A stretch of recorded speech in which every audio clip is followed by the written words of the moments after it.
listening? You want to hear a secret? Okay, look around. Make sure no one's around you. You want to hear? I think you're amazing. Seriously, I think you're amazing. You're like a different version of me. You're super awesome. Hello, my friends, ladies and gentlemen.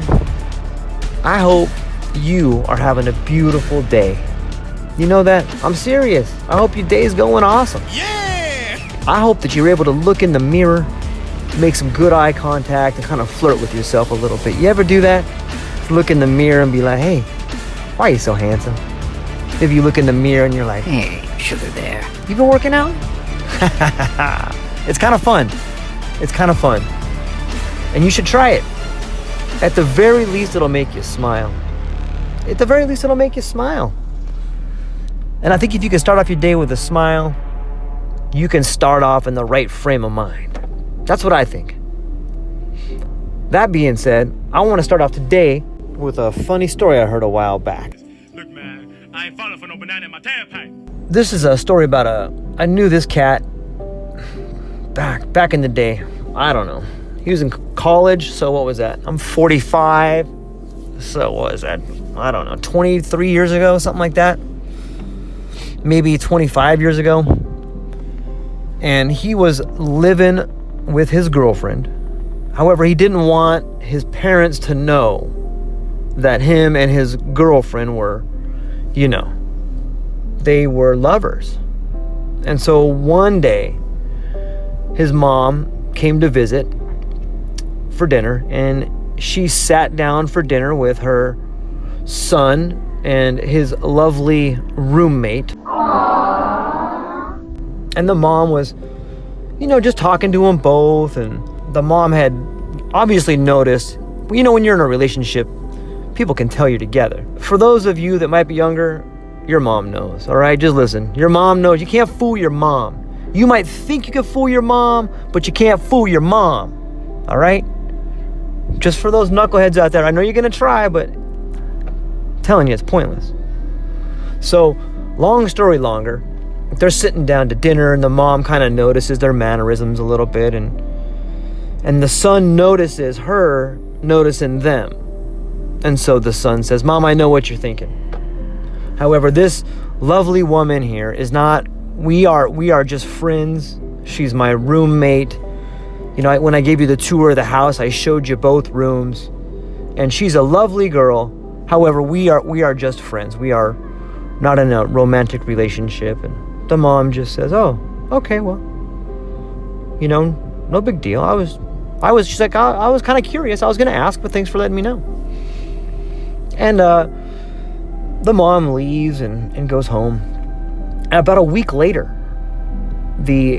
my friend's lovely lover says to him, she says, Brian, I can't find the silver plate that we had. Remember, we had 3 silver plates when your mom came for dinner, and I can't find that other silver plate, and I haven't seen it since your mom left. Do you think maybe she put it somewhere, or maybe she moved it? And then Brian goes, I don't think my mom took it. And his lovely girlfriend goes, well, I don't think she took it. However, I just haven't seen it. And so Brian goes, you know what, let me email her. And so he shoots her an email, and it says, Mom, hope you're doing well. Just wanted to ask, I'm not saying, I'm missing this silver plate. Remember when you came over for dinner and we had a nice dinner, and, I'm missing one of the silver plates. I'm not saying you took the plate, or I'm not saying you didn't take the plate. But the fact remains, I haven't seen the plate since you were here for dinner. I love you, your son, Brian. So about a day goes by, and he gets a message back from his mom. And it says, Dear Brian, I'm not saying that you do sleep with your roommate, and I'm not saying that you don't sleep with your roommate. But the fact remains that if she was sleeping in her own bed, she would have found the silver plate by now under her pillow. That's hilarious, right?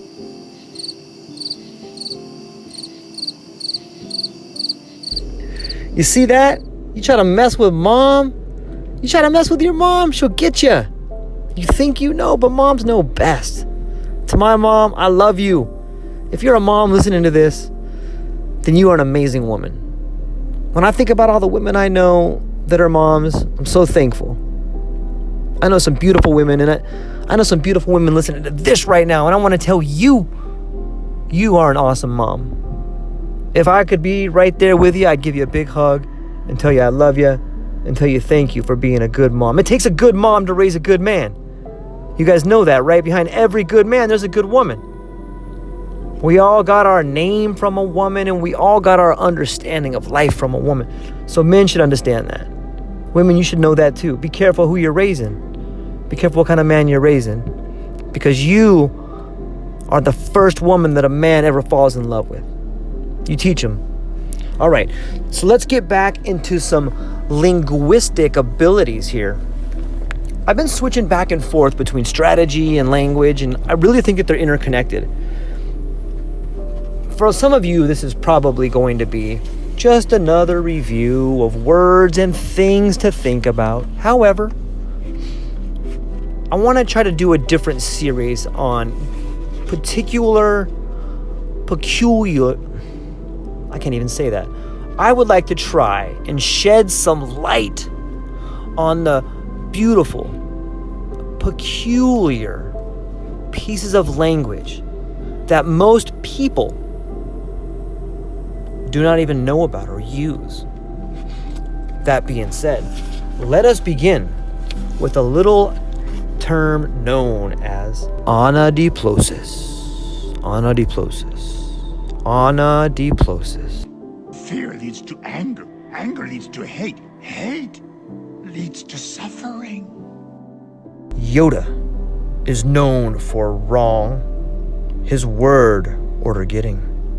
But his most quoted line from Star Wars Episode 1, The Phantom Menace, uses a different figure entirely. Yoda announces that fear leads to anger. He then takes the last word of that sentence and repeats it as the first word of the next. Anger leads to hatred. He then takes the last word of that sentence and repeats it as the first word of the next. Hatred leads to suffering. This is a case of Anadiplosis. It links him directly to a previous spiritual teacher. Anyone? You want to take a guess? St. Paul. We glory in tribulations, also knowing that tribulation worketh patience, and patience experience, and experience hope, and hope maketh man not ashamed. It is the Anadiplosis, the repetition of the last word of one clause as the first word of the next, that gives both lines their power, whether they're written by a saint or uttered by a small green alien. You guys with me so far? See, it's these little literary devices that can really punctuate, that can really add influence to the words you're using. But more than the words you're using, they can add weight to the idea you're trying to get across to people. They can make you a better communicator. The content doesn't matter much. In fact, Anadiplosis doesn't care what you say and will give its gravitas to a diametrically opposed opinion. Yoda seems to think suffering a bad thing. But there's another semi-fictional American character called Jesse Jackson who observed that. Suffering breeds character. Character breeds faith. In the end, faith will not disappoint. And anyway, Yoda's lines look similar to those of Richard II, as set down by one William Shakespeare. The love of wicked men converts to fear, that fear to hate, and hate turns one or both to worthy danger and deserved death. So between Yoda, Jesse Jackson, and Shakespeare, we may have a change in philosophy. This isn't necessarily a bad thing. Malcolm X observed that. Once you change your philosophy, you change your thought pattern. Once you change your thought pattern, you change your attitude.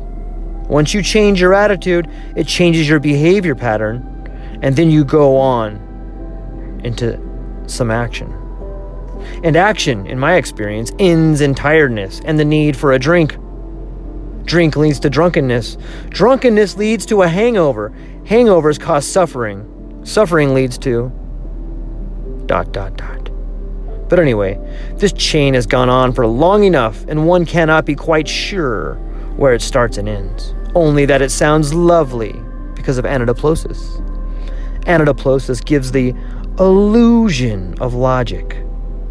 Like a conquering general, it arrives at a word, plants a flag there, and then moves on. By doubling down, it makes everything seem strong, structured, and certain. Like George Monty.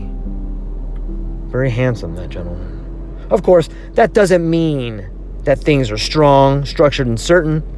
That's a logical fallacy. That's a logical fallacy called the Quartino Terramorum, or fallacy of the four terms. That goes something like this. A ham sandwich is better than nothing. Nothing is better than eternal happiness. So eternal happiness is beaten by a ham sandwich.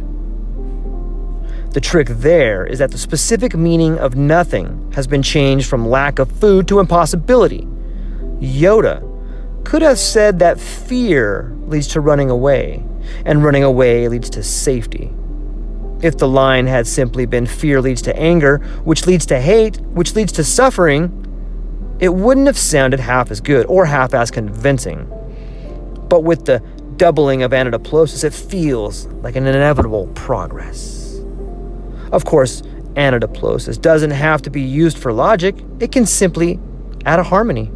In the same way that a repeated musical phrase binds two sections together. So Milton, mourning his dead friend in Lycidas, wrote, "For Lycidas is dead, dead ere his prime." And later, "But oh, the heavy change now thou art gone, and never must return." Anadiplosis gives the glue and connection to the Lennon and McCarthy song, "Here, There, and Everywhere." To lead a better life, I need my love to be here, making each day of the year. Changing my life with the wave of her hand, nobody can deny that there's something there. There, running my hands through her hair, both of us thinking how good it can be. Someone is speaking, but she doesn't know he's there. There's simply a satisfaction, half logical and half beautiful, in seeing the same word ending one phrase and coming back to life at the start of the next. It is progression. Progression is a story. A story leads to a climax. Just as here leads there and there leads everywhere. It kind of sounds like the Cat in the Hat a little bit, doesn't it? As the Emperor Commodus didn't actually put it when chatting to the utterly fictional Maximus Decimus Meridius Russellus Crowus in the film Gladiator, the general who became a slave, the slave who became a gladiator, the gladiator who defied an emperor. Striking story. And it is, but only when anadiplosis is on hand. The general who became a slave, who became a gladiator, who defied an emperor, would sound like a rather incoherent nursery rhyme. But perhaps the greatest anadiplosis is not biblical or Shakespearean. It's simply a description of a dismal dinner, and nobody knows who wrote it. If the soup had been as warm as the wine, and the wine as old as the fish, and the fish as young as the maid, and the maid as willing as the hostess, it would have been a very good meal. Which is an example of a periodic sentence. Periodic sentence. Should we get into that right now? What do you guys think? All right, let's do it. The little dot at the end of a sentence is either called a full stop, or, if you are of the American persuasion, which I am, thank you very much. What are your favorite kinds of woods? It depends on my mood. Sometimes I like just a simple wood like pine, a burnished pine. Other times I love oak, an oak plank. Sometimes I'll look at an oak plank and I'll just stare at it and talk to it and say, I wish you could tell me stories about your life as a tree, but you can't now because someone carved you up into a plank. That's the way it is. Uh-huh. You know what wood I hate? Let me guess. Balsa wood. Exactly. Balsa wood's stupid. Yeah. So flimsy. It doesn't feel like a real wood. Yeah. It's kind of like if you had steel, the consistency of clay. Then is it really steel? Well, when you put it that way, makes a lot of sense. Yeah. It is like the coward of woods. The other wood that I don't care for is bamboo. Right. It's not even a wood. Bamboo's lately been cocky. Yeah. No, I know. Everyone's getting like a bamboo hardwood floor. I'm like, that's not wood. I know. And now bamboo thinks it's wood, and it pisses me off. That's something communists hide behind. Yeah, tell me about it. Communists and panda bears. A period.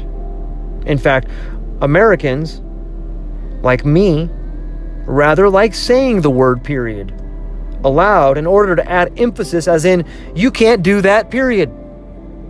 Or, we'll wait a certain amount of time, period. This all goes back to the notion of a period as a complete cycle of time, and thus a complete or periodic sentence. The period is one of the most complicated and convoluted concepts of classical rhetoric. Nobody in the ancient world could quite decide what it meant, but they were united in the belief that it was terribly, terribly important. I mean, very important. Period. Fortunately, in English, we tend to make a much more limited view of the periodic sentence is simply a very big sentence that is not complete until the end. Now, you might think that no sentence is complete until the end, but you, my friend, would be wrong. That last sentence could have finished at the comma. The "but you'd be wrong" was not grammatically necessary. In fact, if you'd got bored halfway through, you could have put this book down and gone off to make a cup of tea with no syntactic shadow hanging over you. The same cannot be said of Rudyard Kipling's poem If. If is one long 294-word sentence, 273 of which are conditional clauses. If you can keep your head, trust yourself, dream, think, etc., then you can finally get to the main verb on the 31st line. And then yours is the earth and everything that's in it. And, which is more, you will be a man, my son.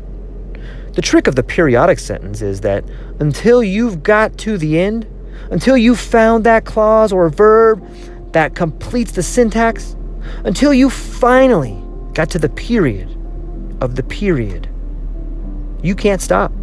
Kipling forces you along to the climax. Read the first line of If, and you have to read on until line 31 before you're grammatically satisfied. And by that time, you might as well read line 32, just so you can say you have.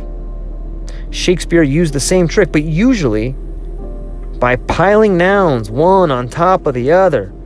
In The Tempest, Prospero says, "And like the baseless fabric of the vision, the cloud-capped towers, the gorgeous palaces, the solemn temples, the great globe itself, ye, all which is inherent, shall dissolve."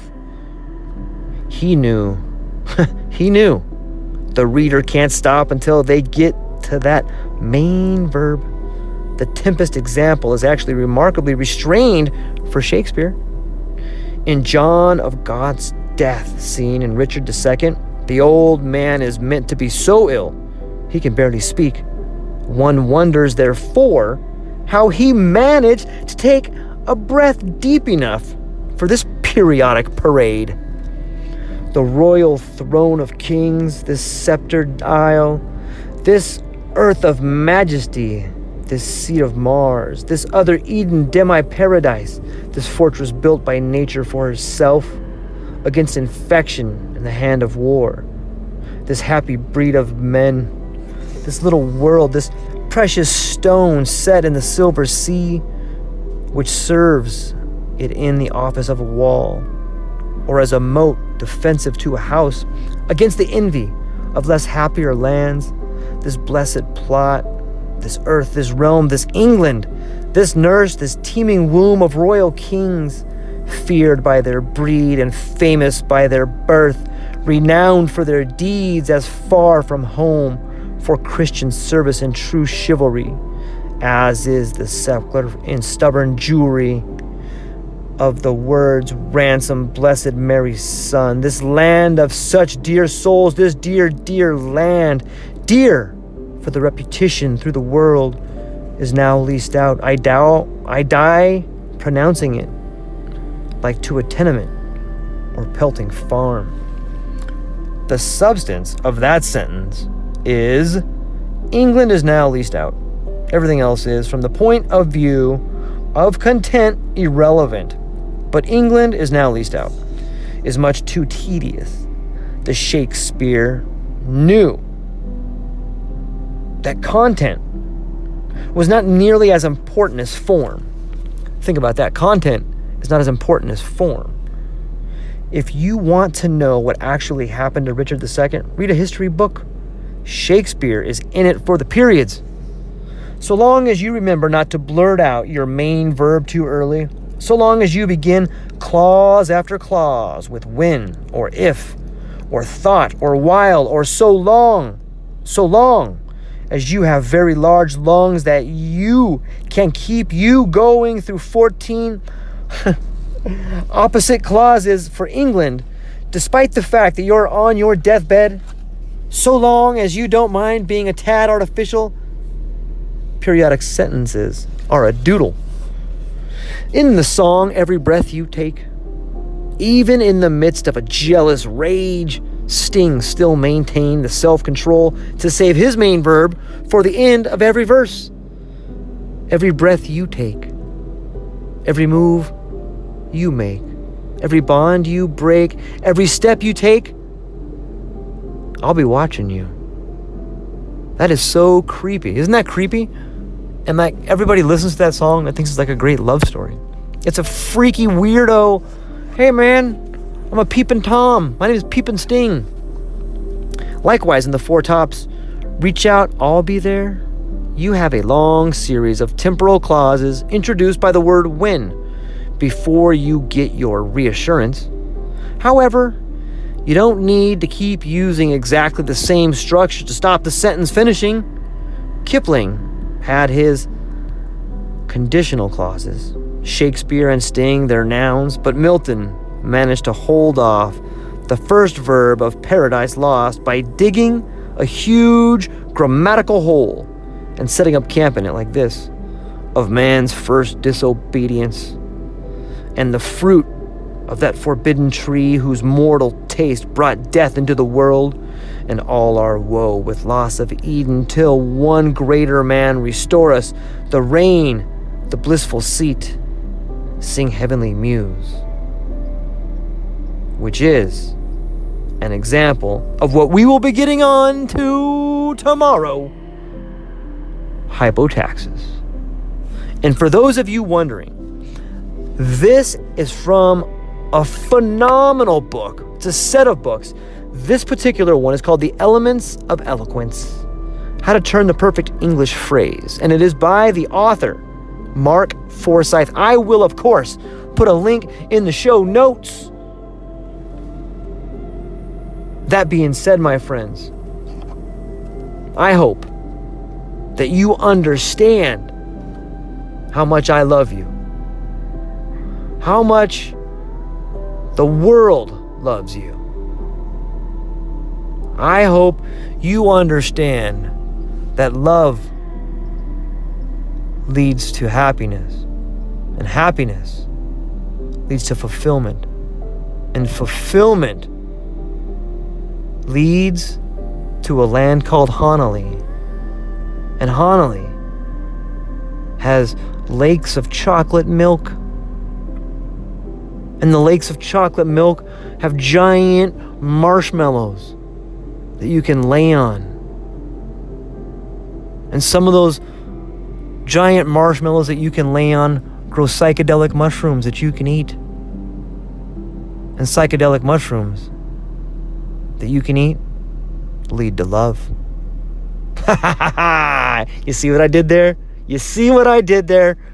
I love you guys. Hope you have a great day. And we'll be back tomorrow with some linguistic structures to help you be a better communicator, help you explain yourself better, and to spread some love. Aloha.